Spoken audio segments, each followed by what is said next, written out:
Hello, welcome. This is the Resilient Rooster. Since we're still waiting on that ban list, I decided to give some filler content.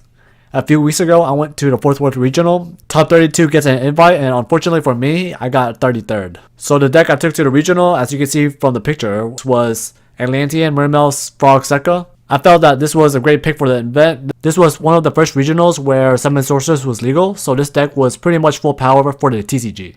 Sorry, I don't have the equipment to do like a live deck profile. Hopefully I can get the equipment eventually. So without further ado, let's get to the deck profile.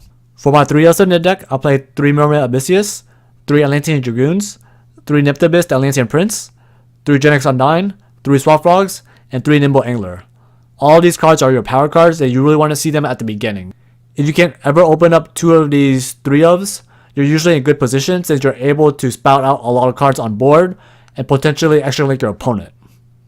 For my 2 Elves, I only play 2 Mermail Abyss Megalo and 2 Atlantean Heavy Infantry. I don't really think you need 3 Mermail Abyss Megalo. I only play 2 since you're able to special summon out one of them with Summon Sorceress if there's ever a position where you have to do that. I play 2 Atlantean Heavy Infantry mainly to get rid of the floodgates or any problematic cards.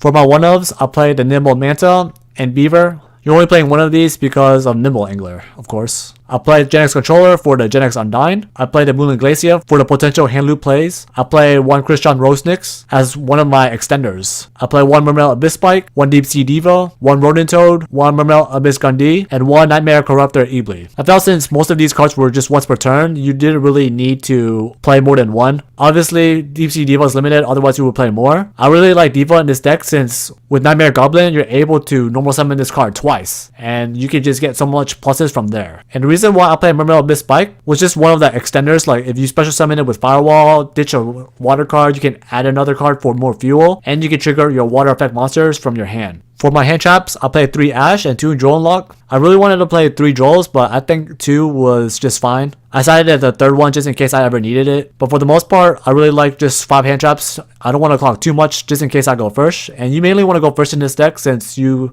have the ability to extra link your opponent. Last but not least, I played 3 Sekka's Light. This was one of the reasons why I played this deck since you're able to abuse this card. This card helped me unbrick a lot of my games, and it was also a good way to bait my opponent to Ash it. Once I know that they wasted an Ash on my Sekka's Light, I'm able just to go off. In terms of my main deck, I'm not sure if I would have changed anything. I really like how this deck played out. I'll explain more later on my tournament report. For my extra deck, I played 1 number 42, 1 Totally Awesome, 1 Topologic Gumbler Dragon, 1 Borosaur Dragon, 1 Firewall Dragon, 1 Summon Sorceress, 1 Nightmare Unicorn, 2 Nightmare Phoenix, 1 Nightmare Cerberus, 1 Mistar Boy, 1 Nightmare Goblin, 1 Underclock Taker, 1 Nightmare Mermaid, and 1 Link Spider. I went to all these cards at least once, and I really liked the 2 Nightmare Phoenix just to get rid of like the back row deck. When you're playing this deck, you really hate the back row, so you want to play a lot of cards to at least get rid of the back row just in case you ever need it. And in this case, my Nightmare Phoenix and my Nightmare Unicorn are all cards that can get rid of back row. While I was playing this deck at the regionals, I only went to number 42 a couple of times. It didn't pop up as much, but the card was still there just in case I needed it. I needed 2 cards that were MVP in my extra deck was Totally Awesome, the Borosaur Dragon, and Summon Sorceress. All these cards that allowed me to A, make my board, or B, just stun my opponent to where they can't really do much. One of the reasons why I like Totally Awesome, just in case they Droll Lock you, you want to have some backup plans. And the best plan for this is to make a board where you have a Link Spider on top, Firewall Dragon, co-link to it, and a Totally Awesome next to the Firewall. That way you have at least 2 disruption, just in case you got Drolled. I think if I had to change anything in my extra deck, I probably would change maybe Miss Starboy into the Link 2 Reproducus. This card, I only play the Mistar board because it helps make the Summon Sorceress a little bit easier, but Reproducus doesn't really require the typing necessarily. You can use any 2 cards instead of 2 water monsters. The only upside with Mistar Boy was it gets your water all 500 attack boost, and that did help me win some games because I needed that extra attack to get through. So maybe I would stick with Mistar Boy, but you could change it to Reproducus if you want to. For my side deck, I play 2 Raw Sphere Mode, 2 Game of Steel, 2 Deco Sekka, 2 Atlantean Marksman, 1 Ghost Spell, 1 Drone Lock, 1 Abyss Dweller, and 3 Twin Twister. I think throughout the whole regional, I only sided the Game of Steel, the Deco Sekka, the Marksman, the Ghost Spell, and the Drone Lock.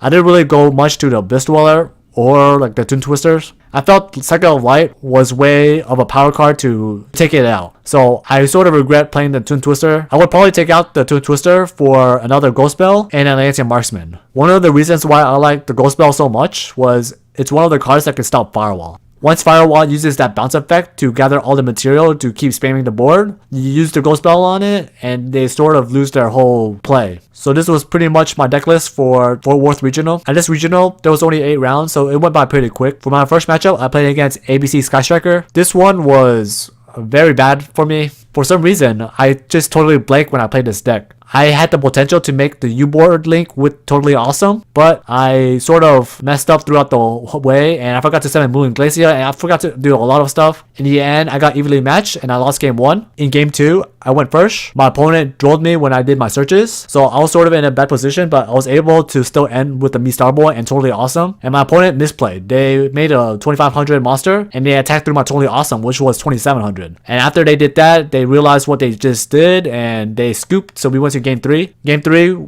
this was when we only had 2 minutes left. All I had to do was just declare 2 attacks and I would have won. But instead, I just kept playing through and later it just ended in a draw. I sort of lost to myself since I had to win on the spot, but I just forgot about the time. For my second matchup, I played against a Warrior Spam deck. They play a lot of cards to do the U-Link. I won the dice roll in this game, but I lost game 1. My opponent was able to stop me with the hand traps, but I would say for the most part, hand traps usually don't hurt. I would say that the Ash would only hurt if it was against like the Diva, Summon Sorceress, or your Nimble Angler. I would say for the most part, the only hand trap that hurts you the most would be the Drone Lock. Since this deck does a lot of searching, getting drolled will take you a step back for a turn. The rest you should be able to play through. Game 2, I was able to create a board where my opponent couldn't really do anything, so we went to game 3. And game 3, I lost to myself. Game 3, my opponent, they made the U-Link against me, but when they made the U-Link, they made it to where their Gumblar was giving me an arrow. So what I did with that one arrow was make Bulbasaur Dragon. And this is where there was only 1 minute on the clock. So all I had to do was attack with Bulbasaur Dragon and I would have won. But when I declared my attack, my opponent said that I couldn't target to have the attack. So I believe my opponent. But the only time Bulbasaur Dragon target is if you're choosing like attack position monster to switch it to defense mode. My opponent had all link monsters, so there was no targeting. All I had to do was just declare an attack, half it, and I would have been able to deal 3k and my opponent wouldn't have come back. So this was a game where I shouldn't have lost, but I lost to myself. So right now is already in bad shape. I drew the first round, I lost the second round. The third match was against Palladions, and I lost this dice roll, but my opponent let me go first since they were playing Palladions. They wanted to ODK me. And in the first game, my opponent, he effect valued me twice, but I still ended up with the U board thanks to all my extenders that I play, like the Nimble Angler, the Summon Sorceress, etc. This was the game where I actually made the Tomahawk to actually come back. Game 2, I was able to just outgrind them and just won the game. Round 4, I'll play against Mermails. This Mermail deck that I was playing played traps, and they weren't playing the second lights version, so my ceiling was a little bit higher. I was able to win a dice roll here. I made the U-Link, they scoop, and then round 2, they set a lot of back row with Scapegoat, Waking of the Dragons, and Torrential Tribute. I tried to make my board, I got Torrential Tribute, but I still ended up making one Totally Awesome to at least, stop what my opponents were going to do. They activate Scapegoat at the end phase, and I negated it. Then on my opponent's next turn, they ended their board with a Totally Awesome, and I knew that with just one Totally Awesome, I had game on board. What I did was I Kaiju'd the Totally Awesome. I tried to pop their back row, but I popped their Waking of the Dragons, and they summoned the Raid Raptor Ultimate Falcon. Unfortunately for me, I was able to out it with Bulbasaur Dragon, which was able to actually attack for game. So that card came in clutch. Round 5, I play against Altergeist. I was able to form the U-Link, and they got rid of 4 cards, so they only had 2 cards to play around with, and they couldn't really do much. They were able to make the game last for a couple of turns, but in the end, I was able to take it. Game 2, I took out my Drone Locks and some of my Gen X Undyne and my Abyss Spike to put in more back row hate like Deco Sekka and Atlantean Marksman. And my opponent, they made me go first. So I was sort of glad since I had the potential to make my U-Link board. My opponent only had 1 hand trap. They ashed my Nimble Angler, but in the end, I was still able to make my U-board link, and the rest went downhill for them. So I was able to take that game. For my 6th round opponent, I played against Palladions. This was one of the first games where I actually bricked. I won the dice roll, but I had a bad hand. All I could do was just summon one Moulin Glacier and just see what they had in their hand. They had a lot of kaijus and I got rid of the kaijus, so that was good news for me. I did have some hand traps in my hand, so I was able to stall the game and I won the next turn afterwards. So I survived barely. And then game 2, this was like a little bit back and forth.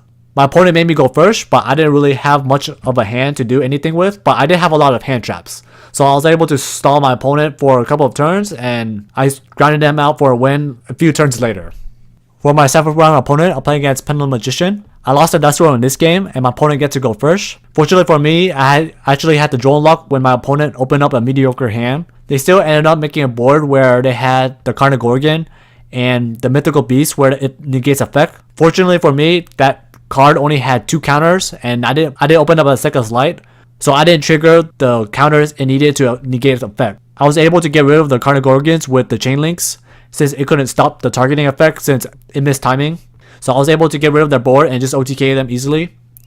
Game 2, my opponent let me go first since they thought that Mermail couldn't really go first. So in my hand, I had the ability to do the extra link, except I summoned my Deep Sea Devo, which got effect failured.